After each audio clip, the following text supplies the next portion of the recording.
Nora had always been drawn to old houses, the kind with stories carved into their bones. When she found the listing for 47 Hollow Lane, a crumbling colonial on the edge of a dying mill town, she couldn't resist. The price was a steal, too low for a place with 3 bedrooms and a wraparound porch, even if the paint was peeling and the windows were boarded. The realtor warned her it needed work, that the previous owners had left abruptly, but Nora saw potential. She was 29, single, and tired of city rent. This was her chance to build something of her own. She moved in on a rainy October day, her furniture dwarfed by the house's cavernous rooms. The air inside was stale, heavy with the scent of dust and something faintly metallic.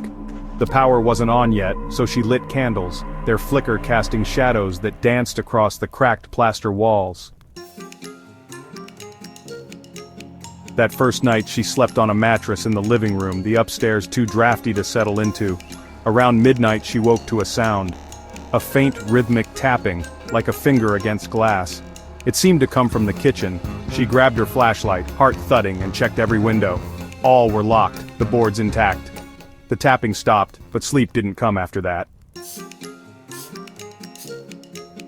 The next day, she started cleaning, scrubbing decades of grime from the floors.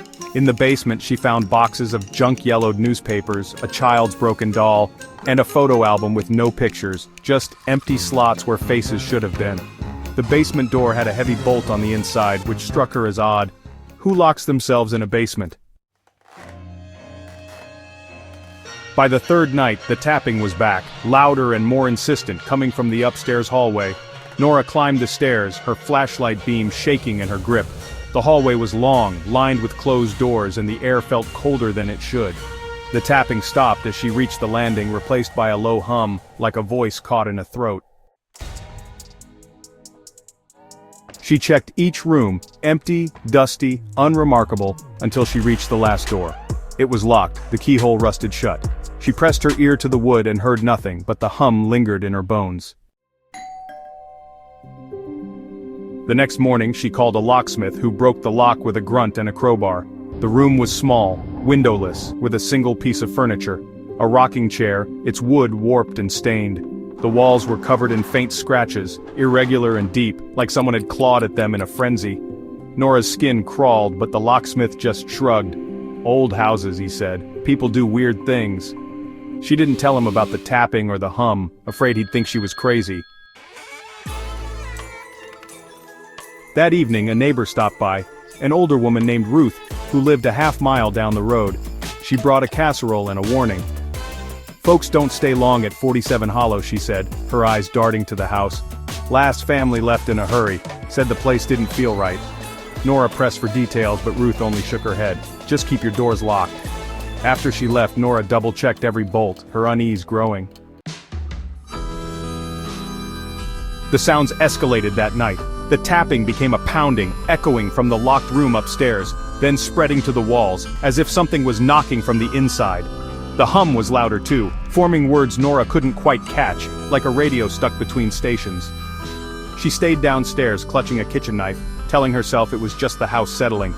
But when the lights flickered and died, plunging her into darkness, she knew it wasn't the wiring. She grabbed her phone, the battery at 3%, and typed a frantic text to her sister. "Something's wrong with the house, call me." The message failed to send, no signal. The pounding grew frantic, joined by a new sound, footsteps, heavy and deliberate, descending the stairs. Nora backed into the kitchen, her breath shallow, the knife trembling in her hand. The footsteps stopped at the bottom, and for a moment there was only silence. Then the basement door rattled, the bolt she'd locked straining against an unseen force. She didn't wait to see what was on the other side.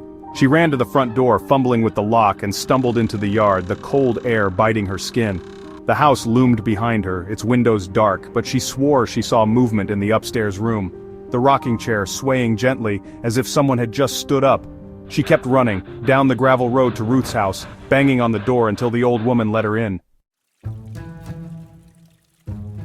Ruth didn't seem surprised. Over tea she told Nora the story the realtor hadn't. 47 Hollow Lane had been empty for years after a family vanished in the 80s. The police found no bodies, no signs of a struggle, just the rocking chair in that locked room, still moving when they arrived.